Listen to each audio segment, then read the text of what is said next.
La lección de esta semana se titula Instruyendo a los discípulos, parte 2. Y el versículo de memoria se ubica en Marcos 10:45, que dice: porque el Hijo del Hombre tampoco vino para ser servido, sino para servir y dar su vida en rescate por muchos. Así que vamos a estar estudiando nuevamente las enseñanzas del Señor Jesús a sus discípulos. Él sigue discipulando, enseñando, dando cátedra de cómo debía de terminar también su ministerio en esta tierra. Habló acerca del divorcio, habló acerca de cómo tratar a los niños. También hubo un encuentro con un joven que tenía una curiosidad y una pregunta que le inquietaba en su corazón. Y también otro encuentro o desencuentro, podríamos decir, con los fariseos, que ha sido muy común en nuestro repaso de la lección. Sí, algo hemos visto durante el libro de Marcos que hemos estado leyendo es cómo Jesús se está constantemente enfrentando a los fariseos. Y bueno, esta lección no es la excepción.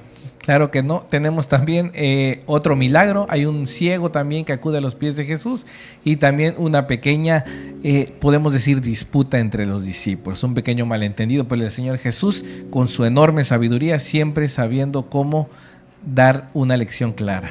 Todos anhelaban la llegada del reino. Todos estaban esperando que el reino de Jesús se estableciera, pero no tenían todavía bien captada la idea de cuál era el reino que Jesús quería establecer. En esta lección, que es la continuación de la lección pasada, seguimos viendo cómo Jesús se va acercando a Jerusalén, pero mientras se va acercando va instruyendo a sus discípulos con respecto a este y los demás temas que ya bien comentaste. En Marcos 10, del versículo 1 al 12, tenemos este encuentro del Señor Jesús con un grupo de fariseos, cuando es cuestionado acerca del divorcio. Ellos estaban buscando la manera de cómo hacer que Jesús tuviera un tropiezo, alguna equivocación, yo creo, para poder evidenciar. Con temas controversiales y preguntas que parecían obvias, pero al mismo tiempo llevaban algo de trampa ahí. Ellos llevaban ya una respuesta detrás de su pregunta, pero el Señor Jesús siempre los sorprendía. Así es, siempre tenía una respuesta para cada caso. Y en esta ocasión hablan acerca del matrimonio y el divorcio. ¿Cuándo entonces era válido divorciarse? ¿Se puede uno divorciar? ¿Es bien visto delante de los ojos de Dios? ¿O ya debe ser eterno esa unión? Aquí los fariseos le están planteando una pregunta que a lo mejor quizá alguno de nosotros pueda tener. Y uno dirá, bueno, los fariseos quizá tenían la duda. Pero como mencionábamos al principio, ellos ya tenían una respuesta en mente. Lo único que estaban esperando es cómo causarle una trampa a Jesús con su respuesta. Y aquí tenemos que ver nuevamente el contexto de lo que estaba aconteciendo. Estaban en un área que estaba gobernada precisamente por el rey Herodes. Herodes acababa de divorciarse de su esposa para poder casarse con Herodías. Y Juan el Bautista había señalado ese movimiento que había hecho en su vida personal Herodes, y por eso fue castigado. Porque Herodías era esposa de su hermano. Exactamente, era esposa Entonces, de su hermano, había era su cuñada. Un doble pecado ahí. Uh-huh. Entonces, en ese contexto, este grupo de fariseos trata de poner en problemas al Señor Jesús, para que, orillándolo a que su respuesta, la cual ellos ya sabían, era de que la iba a condenar ese acto, y entonces hubiese motivos de cómo poder aprender o perseguir a Jesús por estar hablando en contra del gobernante en turno. Así es, porque de alguna manera indirectamente estaría señalando el pecado de Herodes, razón misma por la cual Juan el Bautista pues fue decapitado en su momento. Ahora, en el contexto de ese momento, habían dos escuelas de pensamiento, si podíamos llamarlo así, los Shammai y los Hilal. Escuelas de fariseos. Escuela de fariseos, sí. Los cuales tenían o proclamaban que el divorcio los Shammai eran muy restrictivos y casi no daban pie a que se pudiese llevar a cabo el divorcio, no daban el visto bueno. Por el otro lado, los Hilal eran más conservadores, más liberales, sí, más permisivos, y casi cualquier motivo era válido para ellos para decir, está bien, pueden divorciarse. Podemos ver aquí nuevamente que los fariseos se van a ambos extremos, tanto para un lado en lo restrictivo como para el otro en lo libertario totalmente. Entonces Jesús responde muy sabiamente y responde precisamente con la Biblia, y le responde lo que dice en Génesis y en el principio del matrimonio. Así nuestro Señor Jesús vuelve al principio, cuando Dios creó y originó el matrimonio. Y entonces cita este versículo donde dice que dejará el hombre a su padre y a su madre y se unirá a su mujer para ser una sola carne. Lo que Dios juntó, que no los separa el hombre. Entonces el Señor Jesús refuerza y fomenta e impulsa este sentido del matrimonio, porque la pregunta que ellos iba en un sentido o citando un versículo del Pentateuco donde había oportunidad de poder dejar a la mujer, porque también debemos entender que había divorcios y desde el tiempo de Moisés había divorcios, por eso estaba estipulado en la ley, y de ahí ellos se quieren agarrar para poder poner en problemas al Señor. Sin embargo, un versículo sacado de contexto, una regla, una orden dada por Moisés a los israelitas, sacada de contexto para que el Señor Jesús se viese como que estaba señalando y atacando al gobernante de esa época. Así es, nuevamente vemos aquí la trampa que estaban tratando de tenderle los fariseos y cómo Jesús sale con una respuesta muy objetiva con respecto al matrimonio. Lo que Dios unió, que no lo separe el hombre precisamente. Y es importante que retomemos hoy en día estas enseñanzas también, porque no quiere decir que condenaremos a alguien porque se divorcie o porque a lo mejor se separa de su pareja, pero debemos tener en mente que si nos casamos, si damos ese paso de contraer nupcias, es porque queremos hacerlo no solamente para ahora, sino para la eternidad, es decir, hasta que la muerte nos separe, porque lo que Dios unió no lo debe separar el hombre. Así que si tenemos hijos en el hogar que están próximos a una edad casadera con planes, debemos reforzar esta idea, que es un principio bíblico, es la base de la sociedad, la familia, el matrimonio. Y por otro lado, si también tenemos hermanos, amigos, conocidos que ya han pasado por esta etapa del divorcio, confortarlos, animarlos, hacerles ver que aunque quizás no era lo que Dios quería o lo que Dios planteó desde el principio, pero ellos siguen siendo muy valiosos para el Señor. Así es. Entonces nuevamente Jesús está instruyendo a sus discípulos a partir de todas estas preguntas que le estaban haciendo los fariseos a él. Así que de alguna manera Jesús está preparando a la nueva iglesia que se estaba por formar y a sus nuevos líderes que eran precisamente sus discípulos. Así como a ellos en ese tiempo, Jesús nos está hablando hoy en día a cada uno de nosotros, ahora miembros de su iglesia, para poder seguir instruyendo a todos aquellos que quieren permanecer en Cristo Jesús. En el versículo 13 al 16 tenemos otra ilustración de cómo se relacionaba el Señor Jesús con los niños y también con sus discípulos. Y tenemos ahí esta escena donde los niños, unos padres de familia quieren llevar a sus hijos a que convivan con el Señor Jesús por todo lo que han escuchado, pero hay un obstáculo y son los discípulos. Y entonces podemos ver que por qué era como que esa intención de los discípulos de negarse a darle acceso a los niños. La lección nos cuenta y nos pone en contexto diciéndonos que en ese tiempo los adultos creían que los asuntos importantes, espirituales, no eran trascendentales enseñárselo a los niños, porque eran vistos quizás como personas de segunda clase. Inclusive muchas veces eran vistos como los esclavos. Inclusive si algún niño venía con algún defecto, la Biblia dice que algunos los dejaban hasta que murieran a su propia suerte, los abandonaban. Entonces los discípulos consideraban un poco de todo esto, porque no consideraban el tiempo del Señor digno para los niños, sino que era muy valioso como para ser malgastado en los niños. Y precisamente estos padres se acercan a los niños para que puedan tener la bendición de Jesús. Los discípulos lo impiden, no permiten que se acerquen, y entonces Jesús tiene una de estas reacciones que a veces no vemos normalmente en él. Se indigna, y no fue un enojo como tal, pero sí fue como una indignación de sorprenderse de la actitud que sus discípulos estaban tomando. Y les dicen: hey, ¿por qué están impidiendo que los niños vengan a mí? No se lo impidáis, al contrario, que se acerquen, que vengan. ¿Por qué? Porque ellos son joyas valiosas para Jesús. Si recordamos en algunas lecciones atrás, ya había visto una ilustración que para que pudiéramos recibir la salvación, recibir el perdón, debíamos tener una actitud de niños. Y aquí otra vez teníamos que los niños eran obstaculizados. Y entonces el Señor Jesús, yo creo que ha de haber dicho: ya se los expliqué, exacto, ya se los expliqué otra vez, y parece que no quedó claro. Sí, y para poner a los niños en un punto central, no solamente Jesús indica que se acerquen, sino que incluso en Marcos 10:15 dice: el que no reciba el reino de Dios como un niño, no entrará en él. Entonces ahí maximiza de alguna manera la importancia de los niños. Y aquí nos preguntamos, ¿cómo recibe un niño un regalo? Tú que ya tienes un hijo un poquito más grande, cuando le das un regalo, ¿pregunta o nada más lo recibe? No pregunta nada, solo sonríe, te abraza y contento lo toma, lo destapa, lo desenvuelve, depende de qué sea, pero no cuestiona nada.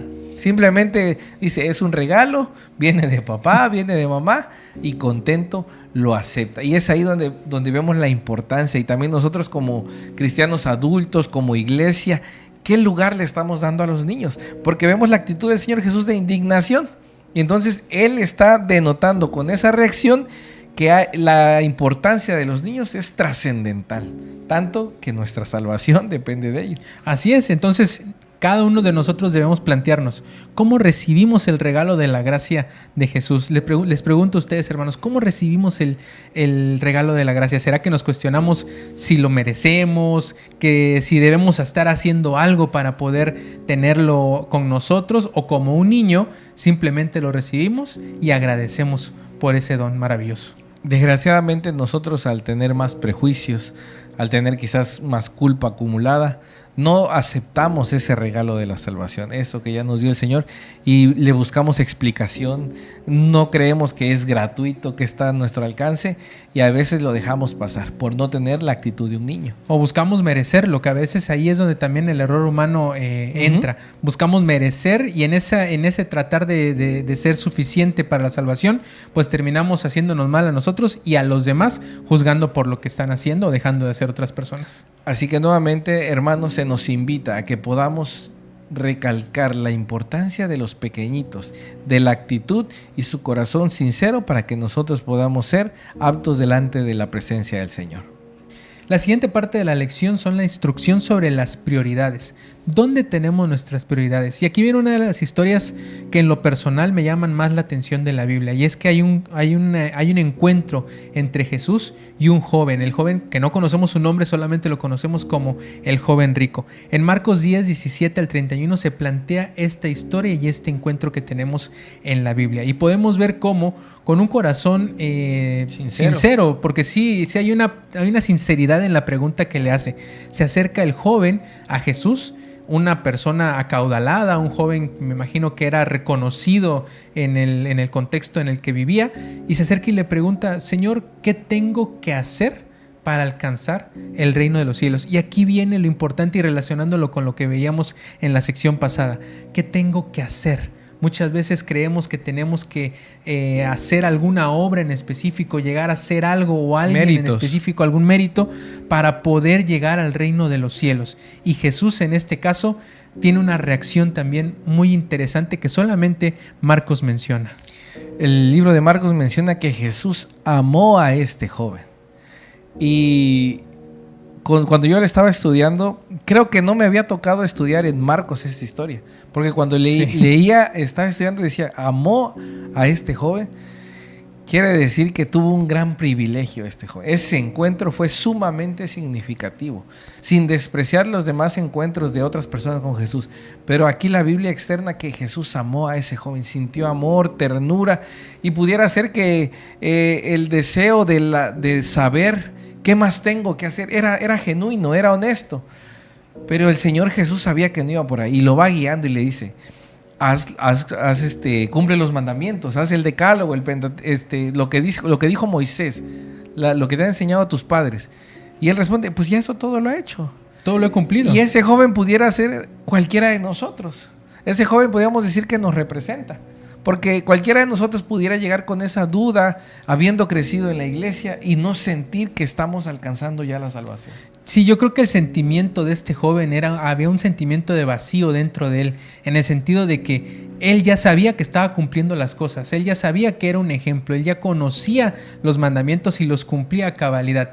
Pero le faltaba lo más importante, saber por qué los estaba cumpliendo, que el centro de su vida fuera Jesús. Y por eso Jesús lo lleva y lo dirige hacia ese lugar. Lo que me llena de esperanza y de emoción al leer este pasaje es de que, aunque nos sintamos perdidos a veces, el Señor Jesús nos ama. Nos ama y quiere estar cerca de nosotros. Pero depende de nosotros ¿qué es lo principal en nuestra vida? ¿A qué le damos prioridad? Porque la segunda indicación del Señor de Jesús fue, si ya has cumplido todo esto, muy bien, perfecto, te falta algo. Lo más importante. Ve, vende todo lo que tienes y sígueme. Y aquí es algo súper importante porque ¿cuántos otros personajes que habían recibido un milagro querían seguir a Jesús, querían acompañarle en su ministerio? Pero Jesús le decía, no digas nada y ve con los tuyos. O ve y preséntate al sacerdote, pero cumple allá tu misión. En cambio, al joven rico se le presentó la oportunidad de seguir a Jesús. Y entonces, cuando presenta eso, el rostro del joven rico, yo me lo imagino, cambió de inmediato. Su semblante se decayó, quizás la sonrisa, no sé, la mirada, pero cambió su semblante de tal manera que se fue triste, dice la Biblia. Así es. Y el meollo del asunto aquí es que el joven había puesto en su corazón a un Dios más grande que Dios mismo. Y cuando leemos esta historia, a veces yo me he encontrado con personas que dicen, bueno, entonces debo vender todas mis pertenencias para seguir a Jesús. No es literalmente esto para todas las personas. Jesús conocía el corazón de este joven y sabía que dentro de él había puesto sus riquezas, sus posesiones por arriba de Dios mismo. Entonces, el cumplir con los mandamientos para él nada más era un mero trámite, una mera instrucción para poder ser una buena persona, pero le hacía falta tener dentro de su prioridad a Cristo Jesús. ¿Dónde está Jesús en nuestro corazón, en nuestro escalafón de nuestra vida? ¿Estará ocupando el segundo, tercer, cuarto, quinto lugar? Si Jesús nos pidiera hacer un sacrificio de cualquier índole, económico, familiar, social, ¿estaríamos dispuestos a hacerlo? Eso es lo que se le estaba presentando a este joven y la enseñanza que nos deja Jesús, tener a Dios en primer lugar en nuestro corazón. Y de inmediato hace una declaración ya para sus discípulos, porque le seguía discipulando, le seguía enseñando. Y le dice que era más fácil que entrara un camello por el ojo de una aguja que un rico en el reino de los cielos. Ahora, no es imposible, ni se refiere a una condenación hacia la gente adinerada, sino que a veces ponemos nuestro corazón en el lugar que no es el indicado y debemos invertir, debemos poner nuestra atención en lo realmente importante, que es el reino de Dios. La invitación es que sigamos a Jesús en todo momento y que nuestra prioridad sea exclusivamente Él. La siguiente sección es las instrucciones sobre liderazgo. Jesús estaba preparando a sus discípulos para esta nueva iglesia que estaba naciendo del ministerio de Jesús. Y ellos necesitaban comprender muchas cosas sobre cómo Jesús era ese gran líder que ellos necesitaban y cómo ellos iban a tener que ser ahora los líderes después de Jesús. Y precisamente antes de pasar a este encuentro que tiene Jesús con dos de sus discípulos, él, el gran maestro, se acerca a sus discípulos en general y les vuelve a decir ahora por tercera ocasión todo lo que él iba a padecer, todo el sufrimiento por el cual él iba a pasar, su próxima muerte. Les vuelve a anunciar su muerte en esta ocasión. Cuando nosotros no queremos escuchar algo, cuando sabemos que algo va a pasar pero no lo queremos escuchar, muchas veces es más fácil ignorarlo. Y yo creo que los discípulos estaban como en negación, como que ya lo habían escuchado, ya habían como que medio comprendido que el Señor les había dicho que iba a morir, pero dijeron, no creo, lo prefiero ignorarlo, ¿no? Y esta era la tercera ocasión que Jesús les anunciaba su muerte. Inmediatamente después de esto, dos de sus discípulos, Jacobo y Juan, se acercan al Señor Jesús. Yo creo que lo jalaron tantito aparte para que los otros discípulos no escucharan. Yo me los imagino como con pena así, acercándose. Pero pues lo han de haber escuchado porque la solicitud que tuvieron ellos pedirle al Señor era de que si uno podía estar a la derecha y otro a la izquierda cuando Él estuviera en su gloria.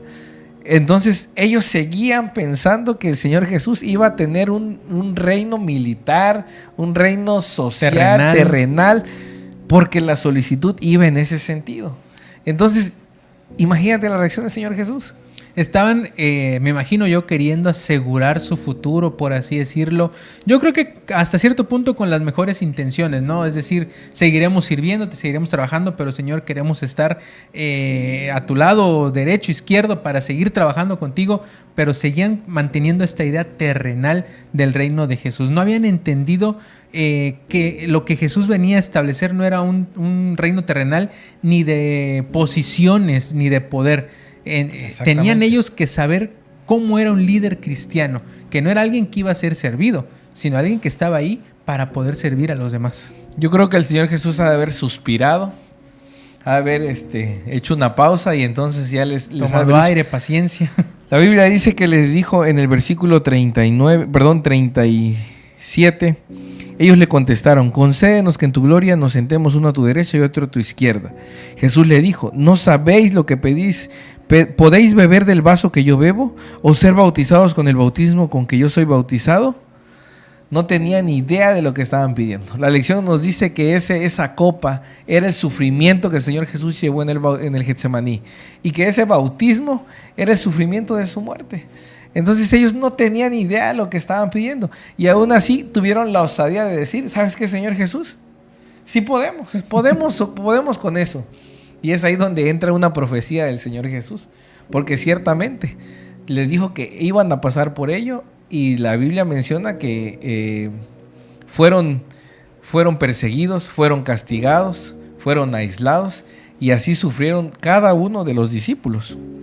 El versículo 40 nos dice, el versículo de Marcos 10:40 dice: pero el sentaros a mi derecha y a mi izquierda no es mío darlo, sino a aquellos para quienes está preparado. Cuando lo oyeron los 10, comenzaron a enojarse contra Jacobo y contra Juan. Yo creo que como que Jacobo y Juan se habían apartado, y luego Jesús lo dice a una voz un poco más audible, y se enteran todos los discípulos, y entonces se vuelve ahí como que un conflicto entre ellos mismos, se enojan. Y menciona la lección que este mismo verbo en el que está escrito la palabra enojarse, es el mismo que se refiere a la indignación de Jesús con los niños. Entonces sí como que levanta cierto revuelo entre los discípulos que 2 de ellos hayan pedido estar debajo de Jesús en su reino. Y lo que nos queda claro una vez más es que entre los 12 la idea seguía siendo la misma. No habían entendido, no habían captado. Entonces el Señor Jesús nuevamente les vuelve a decir: entre ustedes el que quiera ser el primero tendrá que ser el último, el que sirve a todos, el que está apoyando a todos, al pendiente de los demás, aún de los más pequeños. Porque el Hijo del Hombre no vino para servirse, sino para servir a todas las personas que lo necesitaran. Y así es, y nada más para culminar con esta parte, me gustaría leer Marcos 10, 43 y 44, que dice: pero no será así entre vosotros, sino que el que quiera hacerse grande entre vosotros será vuestro servidor, y el que de vosotros quiera ser el primero será siervo de todos. ¿Eres líder en la iglesia? ¿Eres líder cristiano? ¿O quieres llegar a ser un líder cristiano? No está ese lugar para pavonearse o para poder ejercer poder sobre otros, sino al contrario, para poder servir a los demás. Ese es el verdadero líder cristiano que Jesús necesita para su iglesia y para su rebaño. Del versículo 46 al 52 tenemos la última historia de nuestro estudio, la cual es del ciego Bartimeo. Tenemos a este personaje que menciona la lección que estas personas que tenían alguna discapacidad, alguna enfermedad, eran lo más bajo de la sociedad. Ni siquiera te podías acercar a ellos, porque si entablabas una conversación con ellos, la demás gente te quedaba mirando mal. Era lo más bajo, pues. Eran despreciados, por así decirlo. Exactamente. Nadie quería tocarlos. Podría ser que asco a las demás personas. Sin embargo, cuando la multitud va pasando cerca de donde estaba Bartimeo, que era a las afueras de la ciudad porque los exiliaban, escucha que Jesús iba en medio de esa multitud, y entonces empieza a gritar: Señor Jesús, ten misericordia de mí. Y empieza a gritar y a dar de voces.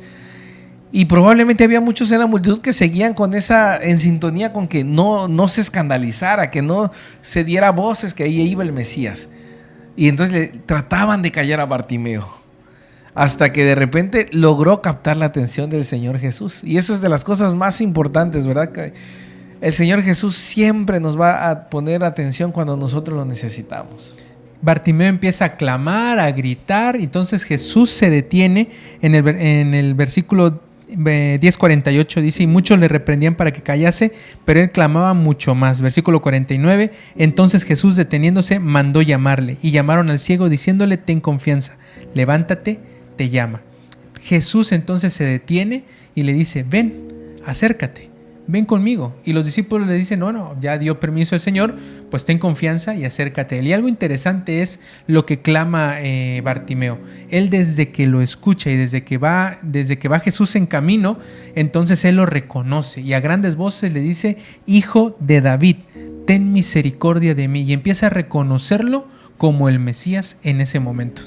Esa frase de hijo de David, ese título, estaba muy estrechamente ligada al Mesías. Entonces, cuando se hablaba de que alguien era el hijo de David, se estaba haciendo alusión al Mesías, a ese personaje prometido para llegar a libertar al pueblo de Israel. Entonces, en esta ocasión el Señor Jesús ya no le dice, calla, guárdatelo para ti. Ya no le dice nada. Empieza entonces a dejar que la gente dé testimonio de quién en realidad es Él. Y entonces Jesús se encuentra con Bartimeo, le pregunta, bueno, ¿y tú qué quieres que yo te haga? Y Bartimeo le contesta, maestro, que recobre la vista. Y le hace la petición directa. Y entonces Jesús hace el milagro y le dice, vete, tu fe te ha salvado. Y lo curioso que mencionas, aquí Jesús ya no le dice, calla y no le digas a nadie más, sino que aquí Él acepta ese nombre que le da, ese llamado que le hace Bartimeo a Jesús como el Mesías, como el Rey de Israel, como el Hijo de David. Lo sorprendente también es esa confianza con la que se acercó Bartimeo a Jesús. Jesús nos hace la misma pregunta a nosotros. ¿Qué quieres que te haga? ¿Qué quieres que yo haga en tu vida? Pero hay veces que nosotros no tenemos claro lo que queremos que Jesús haga en nuestra vida. Bartimeo lo sabía y quería sanidad, quería recuperar su vista. Y tal cual se lo dijo al Señor Jesús, sin más rodeos. La Biblia no refleja ningún otro diálogo, ni una gran introducción. Solo, hijo de David, dame la vista. Es lo único. Es lo que le pidió, eso era lo que necesitaba en su vida. Y esa confianza es la que nosotros necesitamos externarle al Señor Jesús, demostrarle, hacerle ver que confiamos en todo momento, que le reconocemos como el Hijo de David, como el Mesías, como nuestro Salvador personal, para que podamos ver milagros, así como el ciego Bartimeo. Y lo importante también de Bartimeo es lo que pasa después del milagro. En el versículo 52, en la parte final dice, y enseguida recobró la vista y seguía a Jesús en el camino. Si ya hemos recibido la bendición de nuestro Dios en nuestra vida, pues ahora toca seguirle.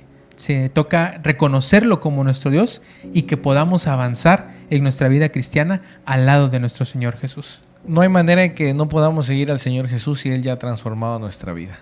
Si ya hemos visto manifestaciones de su amor, de su poder en nuestra vida, no nos queda más que seguirle y que seamos como Bartimeo. De lo contrario, nos vamos a voltear avergonzados, tristes, decaídos como el joven rico. Jesús amó a los dos por igual, al joven rico y también a Bartimeo. Pero la diferencia radica en qué actitud toma el creyente. Así que mi hermano, ¿quisieras poner a Jesús en primer lugar o ser como el joven rico? La decisión está en cada uno de nosotros. Dios les bendiga.